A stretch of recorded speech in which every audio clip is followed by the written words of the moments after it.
Welcome back to The Hook on Woodward Sports Network. All right, joining us is our rating booster, Kris Draper. Kris, welcome to the show. Hey, Kris, hi guys. I have to know, did they really get you for $1? This one said they got you for $1. A loony. Yeah. Not even $1. 57 cents to be particular. True story. But you paid it back. I did, yeah. So I actually found out about that. It was the 94 playoffs against San Jose. Had a goal and assist, first star, not whatever. I forgot. I think that was Not the that game I remember that '94. Mac took off.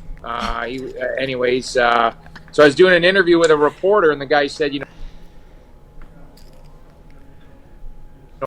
oops, you there? Sorry, you guys there? Repeat. Yes. Okay, so you were doing an interview with a reporter, and then? Hold on, I lost you here. What the Just one hell? sec. Drapes? Hold on here. What the? Whoa, Canada. Oops, sorry. Oh, here we go. Am I back? Yes, and we can hear you now. There it is. Someone's calling me. Like, why would someone call me? Yeah, when I'm on your show. You had to put the Unacceptable. 4.0s on just so you could see it. I did. You're right. Yeah. Anyways, actually, back I'm to a not- I'm a 1.75 on the readers right now. If you need to know. So both. anyway, after I did the interview, the reporter said not bad for a kid traded for $1, and I actually asked the reporter, "What do you mean by that?" And I'd never heard it before, and he said, "Well, it's you've been traded. You were traded for $1. That's how the Red Wings acquired you." So I guess back on when I was traded back in the day. You could trade a player for future considerations. They called it the old Freddie Charles. And I was traded for that. And then when I got called up to play my first game with the Red Wings, there hadn't been a trade finalized yet. And Brian Murray called Mike Smith, and Mike said, "You know what? Give us $1, and we'll call it a financial transaction." So that's Wow. that's how the trade. That's how the trade was finalized, and obviously how I became a Detroit Red Wing. Tell her how it came full Wow. circle, though, because you did pay it back. Yeah, so then pretty cool. So when we won the Cup in '97, we were having a fan appreciation at the Joe, and we actually had no idea what was going on. I think Mac and I kind of peeked out of what was happening, and we went to we looked out in Joe Louis Arena. The whole bowl, there was 20,000 people there. There was a full stage. We had no idea what was going on, and we were told that we were going to go up and we were just going to kind of thank the fans and everything for, great and being a part of this. And obviously, the run that we were on and having them be such a huge part of it. The Joe was actually absolutely electric every home game we played during the playoffs. So I had to follow Kevin Hodgson. Now, Kevin Hodgson was one of the funniest guys that Mac and I played with. And he had 20,000 people basically laughing. And I got to follow him next. I'm like, what am I going to do? So anyways, I kind of reached in my pocket. And I realized I had, a dollar bill, and my plan was, I'm gonna pay Mr. and Mrs. Illich the $1 back for the dollar trade back in '93. So that's what I did. I came out, pulled the dollar out, and I went to Mr. Illich and Mrs. Illich and handed them the dollar and said, "We're even now." Yeah. You What beat did the they ticker. say? You What beat did the they ticker. say? There you I go. don't know. The ticker, all I remember is him saying, "Yeah, thanks for being the fans and stuff then. Yeah, because I watched it with you. I was up there in 208. and like this, and they were going nuts. He was the best. It was, he was hilarious. But you know what? The dollar was framed and actually put in the suite at the Joe. Now I don't know if it was actually bulldozed down with the Joe. I don't know where it is now, but it was at one point at Joe Louis Arena. So obviously, pretty special that they remembered that, and pretty cool. And like I said, I had to come up with something because, like Max said, Kevin Hodgson had 20,000 people laughing pretty hard. Well, quick on your That's feet as awesome. always, kid. Quick on your feet, even in your head. My question to you is coming into this final, Tampa and Montreal. I was telling Maz, it reminded me of us trying to repeat in '98 when we played Washington, going up. I guess not that we expected Washington, but we respected them. But they had Ole Kolzig, and I compare that to Carey Price. Did you get any vibe out of that? Because that Coleman goal last night to them to go up 2-0, sort of the similar path that we went on when you scored your overtime goal in game 2 after coming back in that game. Do you see any similarities, and what do you see? Has Tampa got this locked up, or do you think Montreal's got something left? You know what, man, I thought Montreal played a heck of a hockey game last night.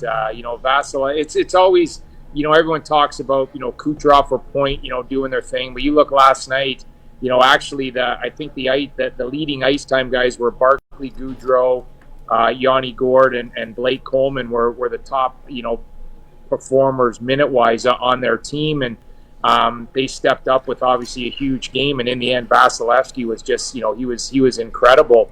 But you know what? I think Tampa kind of feels, the same way, that we did. That that they're going to be the favorites. It's their, if they play their game and if they can, stick to that game plan of how they want to play, that they're going to have an opportunity to repeat. I thought last night was a real entertaining game. I thought Montreal played really well, competitive. And just. It's amazing how that team, when you make a mistake against Tampa Bay, chances are it's going to end up in the back of your net. At the end of the second period, little step up, it was a tip, and then they go in. Barclay Goodrow makes, a heck of a pass. They scored, 0.3 seconds left, to go up 2-1. And then, the reverse that ends up on Pilar's stick, and there's 3-1. It's a couple mistakes, and that's the difference in the hockey game. So, the one thing obviously with us was that game. It's, did we ever get lucky when Essatikkanen missed that wide open net? That would have put them 2 goals up again late in the game. And I remember that because I was back checking in front of you. I beat you back, and we watched him miss the net. So that was one of the heart drop. I remember that play when he did that. But thank goodness that you. It's interesting. It's actually a pretty cool Instagram feed. I'll give him a plug. Champagne Athletics. Following that, he had that kind of the whole sequence with that game on his Instagram feed, and I actually watched the whole thing of being down by a couple goals twice, and then obviously Marty Lapointe scored, then Doug Brown scored, obviously Essatikkanen ended up missing the net, and the OT winner, absolutely incredible. So I just watched that the other night, and still to this point, just gives me chills on how that is. And as you know, Mac, it's 2-0 compared to 1-1. I mean, that's a huge difference going into another team's building. So we kept home ice advantage. Obviously, went on and won games 3 and 4 as well. But Montreal, they always seem to find ways. That's the one thing, they really believe in their group. They have that that pack mentality, and do they have their work cut out for them? Absolutely. But they're going to go into Montreal, and that this thing isn't over until Tampa wins 4. Kris Draper joins us. Kris Draper Day today. 28 years ago, the Red Wings brought him in, and wasn't the same after that, thankfully. 4 Stanley Cups later, here we are, and it's good to have Drapes always. He's our ratings booster. But I wanted to ask you about what'd you think of the New York Islanders playing the Lightning? I mean, I thought that was a Stanley Cup final in my mind.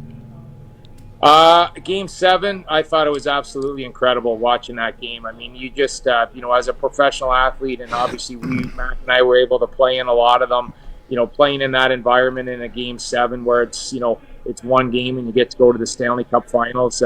That's the stuff that you want to be a part of, and that's the stuff that you miss when it's all said and done. But, once again, you talk about, what a goaltending battle that was, and it just seemed like one goal was going to win it. It was incredible hockey. It was fast hockey. It was hard paced, and you just see guys laying it all on the line. Blocking shots, whatever it takes. I thought the Islanders showed a lot of character and grit going against the defending Stanley Cup champions. But they just find ways. That Tampa Bay team just find ways. And, there's some nights where, the big stars are the big stars and they win hockey games. And there's other nights where, their third and fourth liners chip in, or even their D-men chip in with goals. And that's what makes them so tough to beat. You keep, if Kucherov and Point are off the board, then it seems, someone else steps up. And that's what you're seeing right now. Cirelli scoring a big goal. Coleman scoring a big goal. I mean, and you know what, to what Mac was talking about, that's what, we were able to do back in the day is, we knew every night that, Stevie and Sergey and Shanny and Chelly and go down the list of the guys, Nick Lidstrom, they were going to be great for us. But, they weren't going to score, every game, and you need guys to chip in. You need role players to chip in, third, fourth line players to chip in, D-men obviously as well, and that's what we were able to do, and why we repeated. And right now it looks like Tampa Bay's doing the exact same thing, and that's why they're up 2-0 and have an opportunity to repeat. Hey, Nails, my last question to you as the director of amateur scouting for the Detroit Red Wings with a little over 3 weeks left until the NHL draft. How do you prepare, and what do you have your guys doing, or what's it like different, the preparation getting ready for a draft than it was as a player, like getting ready for the season? You know what? For us right now, Mac, we're actually we're interviewing as many prospects as we can. So we try to, we get them on Microsoft Teams, have a conversation with them. We want to learn, about their family. I'm a big believer in finding out if they played any other sports growing up. How competitive were those sports that they played? Are they good athletes? We talk to strength coaches, we talk to skating and skills coaches, and just try to gather as much information on a prospect that we want to draft and want to bring into the Red Wing organization. And then, we're, still staying on video. We have a service called Instat where we have an opportunity to type a player's name in, and we can watch, a game of a prospect that we want to watch. So it's really, just kind of going back and just kind of, maybe 2-3 looks, continue to do it, continue to gather information, talk, and, over the next 3 weeks, we'll finalize our list, and we'll be ready to go, on draft night. Hey, Drapes, last thing. ESPN's got their TV crew all ready for next season. DMac's not on it. We're hoping to get him on TNT. But Chris Chelios is on there. He's going to be an analyst for ESPN. What's he going to bring to the table? Well, I told Chelly that they hired the wrong Chelios. They should have hired his daughter, Kaylee Chelios, who does a fantastic job for the Tampa Bay Lightning, and he just he started laughing, but I think Chelly, he's going to bring a great insight to the game. I mean, to me, one of the most competitive hockey players that I ever played against and played with, You know that those guys are going to put the work in to know the players, and when they start talking about a player and start evaluating a player, it's going to be because they're educated on it, and Chelly can throw in the Chris Chelios humor that he has. So I really hope that he goes in, and sometimes you just want to kind of stay the course, but I really hope that Chelly lets his personality come out when he's talking about a player and talking about a game, because as we know, he was an unbelievable teammate and a fierce competitor, and that's the fun part of being around Chelly. So I really hope that that side of him, that personality, can come out, and the fans are going to get some real good insight on players and on the game as well. So I'm excited for him. I told him if he needs me to be his source on some things, I can do that. I love talking hockey with Chelly, just like I love talking hockey with you guys, and I think he'll take a lot of pride in the work that he's done. These guys there's a reason why they're the greatest at what they've done in their lives for so many years, and they take so much passion and love the game of hockey, and I know that that's exactly what Chelly is going to do. So I'm excited. I'm excited to hear about it. I think it's going to be you're bringing in some amazing people, obviously Mark Messier as well. I mean, you talk about a couple guys that you want, on your team, that so-called, you want me on that wall. Well, those are two of the guys that you certainly wanted on that wall, was Chelly and Mark Messier. So I think they have an opportunity to feed off one another. I think that's how those shows, really become really good. And when you're looking at, competitiveness and intensity and leadership, those guys have it all. And I think that, they're going to speak from the heart and speak with passion, and obviously be educated on the game and the players, and I think it's going to be enjoyable for the hockey fans to watch. Okay, good luck, man, in the draft. We look forward to it. Hopefully, we'll be able to talk to you about it, and thank Winnipeg for us for the gift that keeps on giving. Kris Draper. Yeah. Hey, well, I'm sure we'll talk before the draft. I mean, let's be honest. Yeah, we will. We need more ratings. Hey, I've left it's you certainly alone. It's certainly not over with right now. And you know what? I got to be honest with you, and Mac knows what I'm talking about here. The Winnipeg Jets, they very easily could have held on to me. they didn't necessarily need to trade me. I was 21 years old when I got traded, from the Winnipeg Jets to the Detroit Red Wings. Obviously relatively, young, but, they straight up said, Mike Smith looked at me and said, we don't look at you as a prospect. We don't look at you as, a potential NHL player.